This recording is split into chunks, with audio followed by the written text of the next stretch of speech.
오늘의 주요 뉴스입니다. 코스트코의 대규모 점포 개설 등록 신청을 앞두고 상생 방안 논의가 본격화됐습니다. 익산시는 소상공인단체 3곳과 비공개 간담회를 갖고 의견을 들었습니다.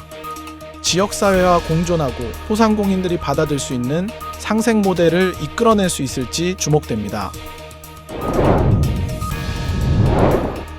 지난 2024년 총선 민주당 경선 여론조작 사건으로 의원직을 상실한 신영대 전 의원이 군산지역위원장직을 유지하면서 논란이 커지고 있습니다.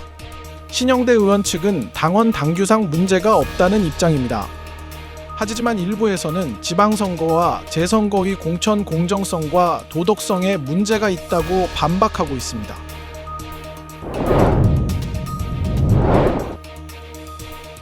익산 기업들이 기술 개발과 사업화 자금을 지원받을 수 있는 기회가 크게 넓어졌습니다.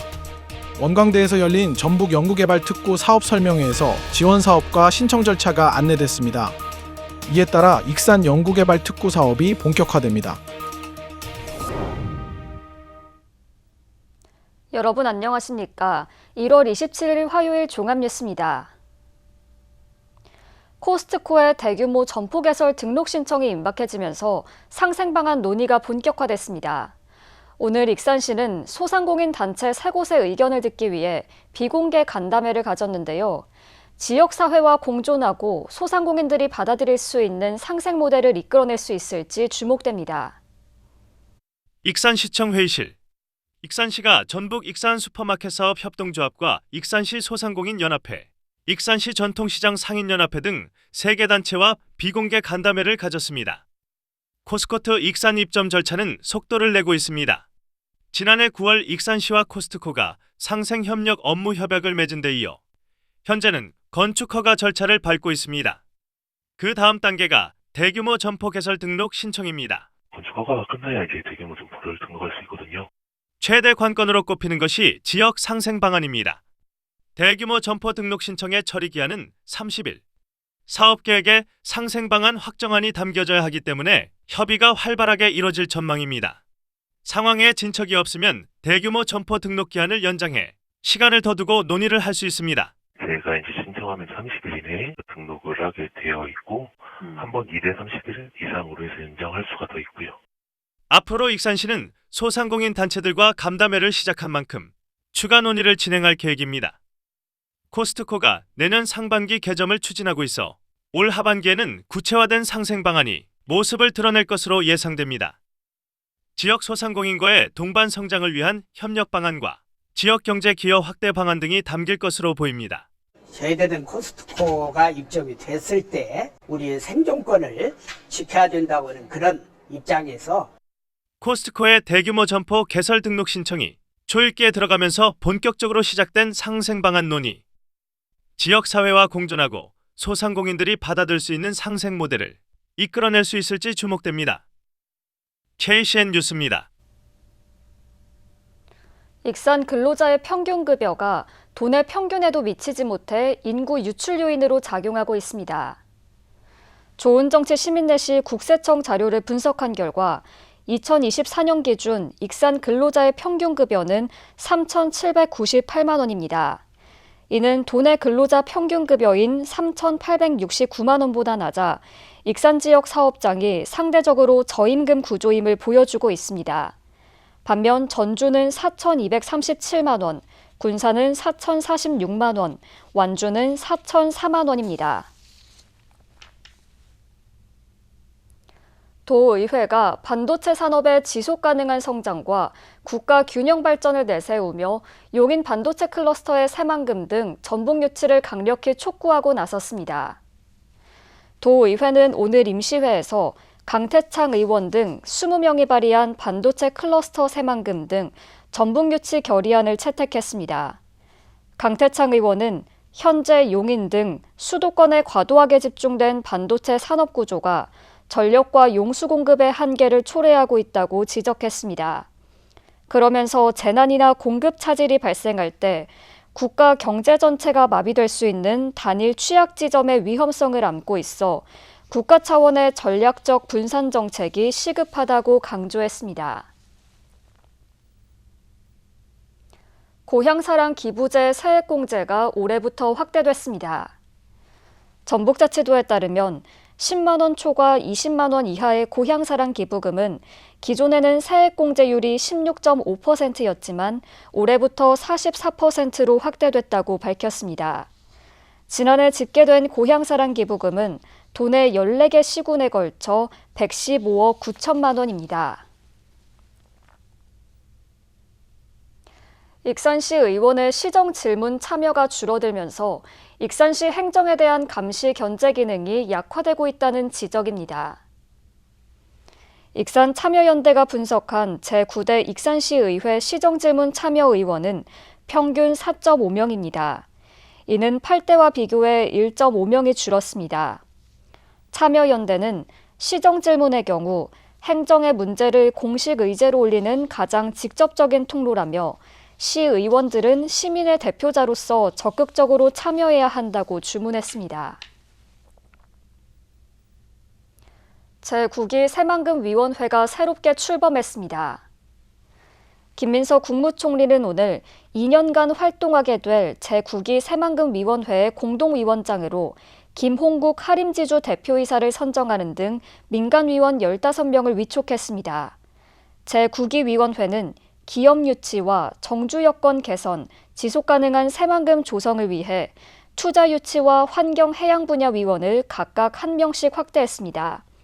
특히 투자 유치 분야는 최근 새만금 지역의 2차 전지 AI 등 첨단 산업 분야 기업 유치 성과와 직결된 사안임을 감안해 민간 위원들의 폭넓은 의견을 적극적으로 수렴할 예정입니다.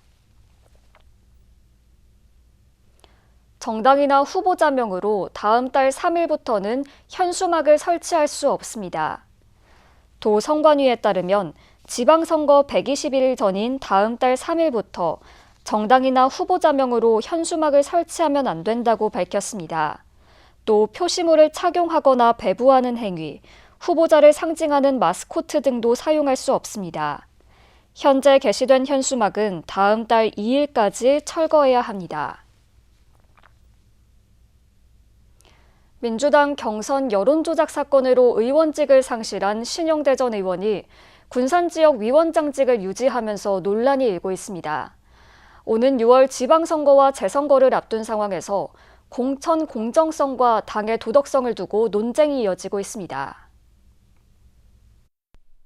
지난 총선을 앞두고 군산에서 민주당 경선 여론조작 사건이 불거졌습니다. 이와 관련해 지난해 대법원 판결이 확정되면서 신 전 의원은 책임을 지고 국회의원직을 상실했습니다. 이에 따라 군산 김제부안 갑선거구는 오는 6월 지방선거와 함께 재선거를 치르게 됐습니다. 민주당은 해당 지역을 재보궐 선거지역으로 분류하고 전략공천 방침을 밝혔습니다. 하지만 전략공천이 이뤄질 때까지 신영대 전 의원이 군산 지역 위원장직을 유지하고 있어 지역 정치권이 술렁이고 있습니다. 민주당은 의원직 상실의 직접적인 책임이 전 사무장에게 있다며 당원 당규상 국회의원직과 지역위원장은 별개의 지위로 직위 유지가 가능하다는 입장입니다. 아직은 특별한 변동사항이 없으니까 현재는 그렇다고 봐야 되겠죠. 하지만 6월 지방선거를 앞둔 시점에서 신 전 의원이 공천 과정에 영향력을 행사할 수 있고 당의 도덕성에도 타격을 줄 수 있다는 지적이 나오고 있습니다. 민주당원 130여 명은 최근 당의 공천 원칙과 도덕적 기준을 지켜야 한다며 신 전 의원의 영향력 배제를 요구하는 해임 촉구 건의문을 전북도당과 조직 강화 특위, 최고위원회에 제출했습니다. 부당한 여론 조작에 의해서 예비 당선이 됐고 본선에서 당선이 됐기 때문에 원인무효 아닙니까? 그로 인해서 의원직도 상실이 된 거란 말이에요. 그렇다면은 거기에 따르는 절대적 책임감을 느끼고 의원직 상실이라는 정치적 책임에도 불구하고 공천에 영향력을 행사할 수 있는 자리를 유지하는 것은 부적절하다는 주장입니다. 일부 군산시장 출마 예정자들도 신 전 의원이 스스로 직을 내려놓아야 공정하고 깨끗한 선거가 가능하다고 촉구하고 있습니다. 신영대 의원의 그걸 잘잘못이나 시비를 저희가 논하는 것이 아니라 시민의 정서가 지금은 물러나 주시는 게 맞지 않느냐라는 게 시민의 정서라고 저는 생각을 합니다. 그리고 그것이 책임을 지는 정치라고 생각을 합니다. 이에 대해 신영대 전 의원은 피선거권이 박탈된 것은 아니라며 정치적 공방일 뿐 문제될 사안은 아니라는 입장입니다. 또 다른 지역과 달리 군산은 사고 지역으로 분류되지 않았기 때문에 지역위원장직을 유지하고 있다고 설명했습니다. 5개월도 남지 않은 지방선거와 재선거, 신 전 의원의 거취를 둘러싼 논란은 이어질 전망입니다. KCN 뉴스입니다. 도교육감 선거 출마 예정자들이 오늘 도교육청에서 합동 기자회견을 갖고 천호성 교수의 불출마를 요구했습니다. 유성동, 이남호, 황호진 등 3명의 출마 예정자들은 상습 표절로 학문의 신뢰를 훼손하고 공적 책임을 저버린 사람이 교육의 최고 책임자가 되겠다는 것은 전북교육에 대한 모독이라고 질타했습니다. 이어 천 교수는 더 이상의 변명과 해명 대신 책임 있는 자세로 결단해야 한다고 요구했습니다. 용인 반도체 클러스터 이전을 위해 전북도가 적극적으로 나서야 한다는 주장이 나왔습니다.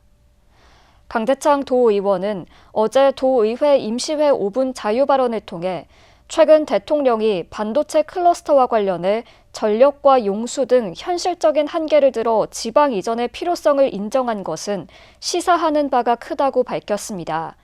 그러면서 용인 클러스터 조성이 아직 초기 단계에 있는 만큼 기업 판단에 따라 계획이 변경될 여지가 충분하다고 강조했습니다.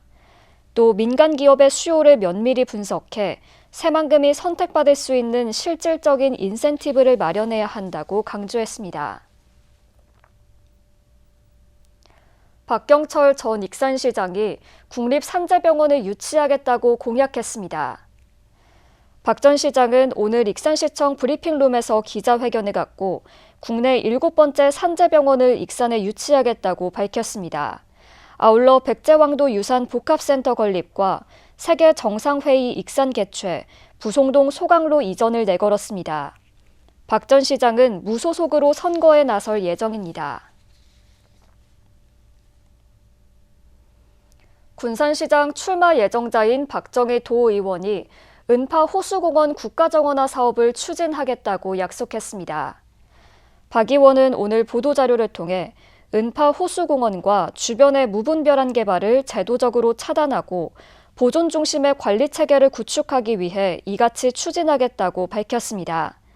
박 의원은 은파 호수공원은 전국에서 드문 도심 녹지 공간이지만 최근 대규모 아파트가 들어서면서 심각하게 훼손되고 있다고 지적했습니다. 그러면서 은파 호수공원을 국가정원으로 지정해 개발이 아닌 보존과 관리 중심의 국가 책임 체계로 전환해야 한다고 강조했습니다. 도내 미성년과 청년층이 지난 10년 동안 중소도시 규모만큼 빠져나간 것으로 집계됐습니다. 국가데이터처에 따르면 2015년부터 10년 동안 도내에서 타지로 순유출된 20세에서 39세 청년층은 8만 7천여 명입니다. 또 19세 이하 미성년까지 합하면 9만 4천여 명에 달합니다. 이 같은 규모는 도내 중소도시 전체 인구와 비슷합니다.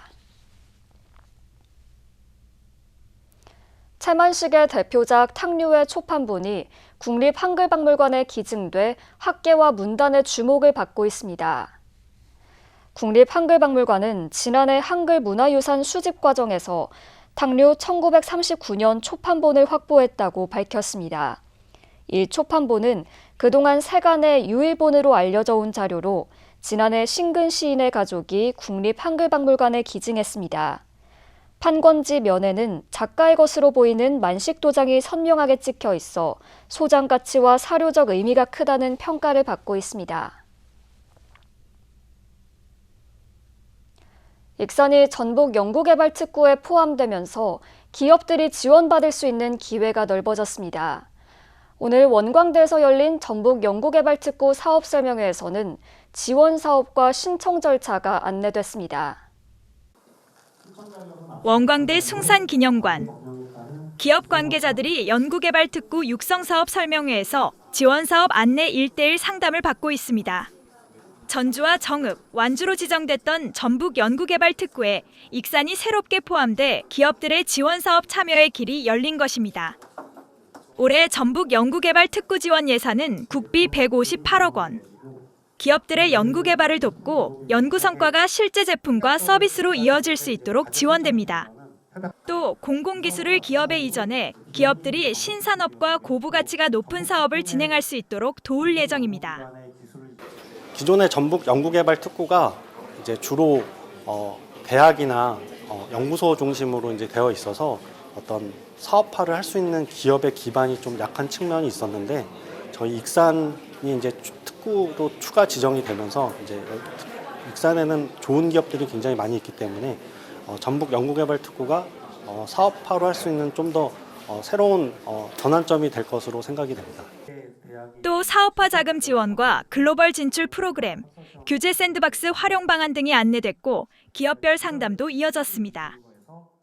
중소기업들이나 스타트업들은 특히 초기에 사업하는데 자금 확보가 굉장히 중요한데 연구개발 특구의 확대를 통해서 이 지역에 있는 기업들이 크게 성장하는 데 큰 도움이 될 거라고 생각을 하고 있습니다. 전북특구 육성 사업은 다음 달 2일부터 20일까지 범부처 통합 연구 지원 시스템으로 신청할 수 있습니다. 익산시는 이번 특구 추가 지정을 계기로 기업들이 연구와 제품 생산, 고용으로 이어질 수 있도록 지원하겠다는 계획입니다. KCN 뉴스입니다. 영세한 농민은 중소형 농기계를 구입할 때 최대 50%까지 지원받을 수 있습니다. 익산시 농업기술센터는 5억 9천만 원을 들여 중소형 농업기계 구입 지원 사업을 벌인다고 밝혔습니다. 올해 사업량은 500만 원을 넘지 않는 보행관리기와 동력 살 분무기 등 200여 대로 영농 3년 이상의 경지 면적 5헥타르를 넘지 않으면 2월 6일까지 신청하면 됩니다. 익산시가 전세보증금 반환보증료를 지원합니다. 전세보증금 반환보증에 가입한 무주택 임차인에게 보증료를 지원하는 것으로 주소지 행정복지센터에서 접수받습니다. 신청 대상은 임차보증금 3억 원 이하의 무주택 임차인이며 소득에 따라 최대 40만 원까지 지원받을 수 있습니다. 한편 지난해엔 130가구에 3,500만 원이 지원됐습니다. 밤사이 충전 중이던 보조 배터리가 폭발하는 사고가 발생했습니다. 전북소방본부에 따르면 오늘 오전 5시 22분쯤 익산 송악동의 한 아파트에서 멀티탭에 꽂아둔 보조 배터리가 폭발했습니다. 보조 배터리에서 시작된 불은 주변 서랍장과 매트리스로 번졌으며 거주자가 소화기로 진화해 큰 피해는 없었습니다. 소방당국은 보조 배터리 과충전으로 폭발이 일어난 것으로 보고 정확한 사고 경위를 조사하고 있습니다. 천주교 신부들이 새만금 공항 취소를 시작으로 생태계 복원을 위해 다시금 목소리를 높였습니다. 천주교 정의구현 전주교구 사제단 등은 어제부터 도청 앞에서 새만금 신공항 건설 중단을 촉구하는 미사를 시작했습니다. 첫 미사에서는 지난해 법원이 공항 건설 기본 계획을 취소하라고 판결했지만 정부와 전북도의 성찰은 찾아볼 수 없었다며 생태계 회복을 중심에 두고 새만금 사업을 해야 한다고 주장했습니다. 사제단은 월요일마다 미사를 진행하고 새만금 신공항 집행정지 결정이 나오면 결과에 따라서 계속할지를 검토할 예정입니다. 위생규정을 지키지 않은 업소들이 적발됐습니다. 전북자치도에 따르면 설 명절을 앞두고 먹거리 안전을 위해 실시한 합동점검에서 도내 18개 식품 제조 판매업소가 적발됐습니다. 이들 사업장은 영업장 위생관리 불량과 위생모 미착용, 건강진단 미실시 등이 드러나 과태료 부과 등 행정처분이 이뤄집니다. 또 나물류와 수산물 등 일부 품목은 수거해 정밀검사를 의뢰했습니다. 계속해서 전북권 뉴스입니다. 소수정당 의원을 징계한 전주시의회 결정에 법원이 제동을 걸었습니다. 전주지법은 지난달 정의당 한승우 전주시의원이 전주시의회를 상대로 제기한 공개사과 징계처분 집행정지 신청을 일부 인용했습니다. 이와 관련해 전북노동연대는 27일 성명을 내고 한 의원의 소속 상임위와 배우자 직무 간 이해충돌 문제에 대해 수사기관과 사법부는 전혀 문제 삼지 않았지만 전주시의회가 징계 근거로 삼았다고 비판했습니다. 중고거래를 할 것처럼 속여 돈을 가로챈 40대가 검찰에 넘겨졌습니다. 전주 덕진경찰서는 지난해 2월부터 10달 동안 온라인 카페에 중고 물품을 판매할 것처럼 글을 올려 1,530만 원을 편취한 혐의로 40대 남성을 구속해 검찰에 넘겼습니다. 이 남성은 부산 지역에 거주하며 전문서적이나 전자기기 판매글을 올려 선입금을 받은 뒤 물품을 보내지 않는 수법을 썼고 피해자는 전국적으로 146명에 달합니다. 조국혁신당 전북자치도당이 전주 자임 추모공원 사태를 놓고 행정 무능이 빚은 참사하고 꼬집었습니다. 조국혁신당 도당은 27일 논평을 내고 전주 자임 추모공원 사태가 해를 넘겨 장기화되면서 급기야 유가족들이 서울 상경 투쟁을 결의했다고 지적했습니다. 이어 현재 시설을 점유하고 유가족 방문을 가로막고 있는 업체는 장사법상 운영 허가를 받지 못한 무자격 업체인데도 전북자치도와 전주시가 법원 판결을 기다린다며 뒷짐만 지고 있는 것은 행정 무능이라고 질타했습니다. 지금까지 전북권 뉴스였습니다. 식품진흥원과 세계 한인경제무역협회 미국 애틀란타 지회가 업무 협약을 맺었습니다. 두 기관은 이번 협약에서 현지 거점형 수출 지원에 서로 협력하기로 했습니다. 식품진흥원은 해외 수출 지원센터와 연계해 미국 수출 상담과 바이어 매칭, 현지 시장 정보 제공 등 식품 기업의 해외 시장 개척을 지원할 계획입니다. 군산 원예농협이 농협중앙회의 지난해 자산 건전성 평가에서 클린뱅크 금등급을 달성했습니다. 군산 원협의 지난해 여신구묘는 2,200억 원으로 연체율은 1%, 고정 이하 여신 비율은 1.27%를 기록했습니다. 또 대손 충당금 비율은 138.85%, 손실 흡수율은 224.48%로 외부 충격에도 안정적인 재무 구조를 유지하고 있는 것으로 나타났습니다. 이에 따라 군산원협은 농협중앙회로부터 클린뱅크 금등급 인증을 2년 연속 받았습니다. 군산시가 미혼 남녀를 소개하는 3월의 크리스마스 참가자를 모집합니다. 시에 따르면 이번 행사는 3월 14일부터 이틀 동안 군산 월명동 일원에서 진행됩니다. 행사에서는 1대1 스피드 데이팅과 팀 미션, 연애 특강 등이 진행됩니다.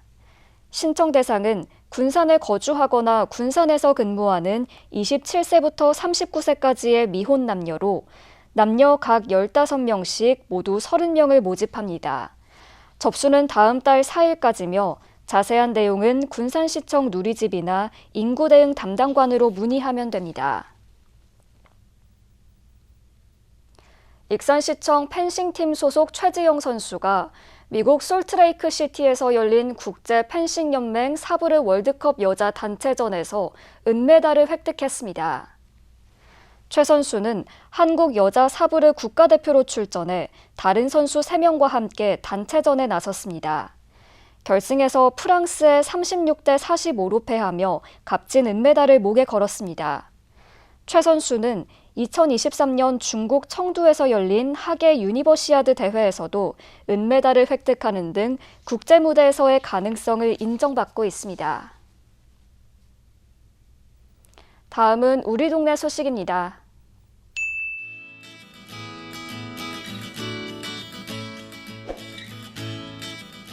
황등면 이장단 협의회가 오늘 황등면 행정복지센터를 방문해 290만 원 상당의 농촌사랑 상품권을 기부했습니다. 이번 성금은 이장들이 십시일반 정성을 모아 마련했으며 관내 저소득층 58가구에 전달돼 생활에 보탬이 될 예정입니다.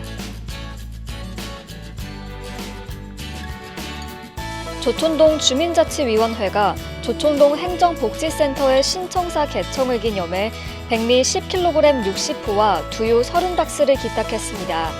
이번 선행은 새 청사에서 주민을 위한 행정 서비스를 시작하는 날을 기념해 마련됐으며 기부 물품은 관내 취약계층 가구에 전달될 예정입니다.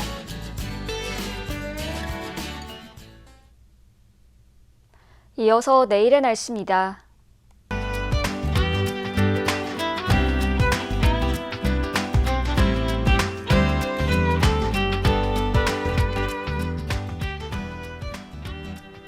북쪽에서 한기가 내려오면서 내일부터는 다시 날이 추워지겠습니다.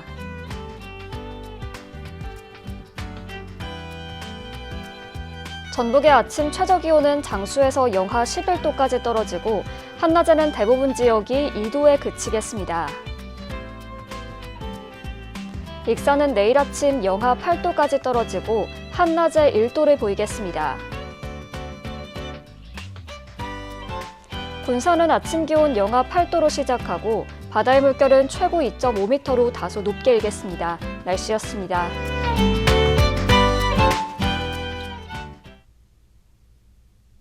이상으로 KCN 종합뉴스를 마칩니다. 정확한 보도로 늘 함께하겠습니다. 시청해주신 여러분 고맙습니다.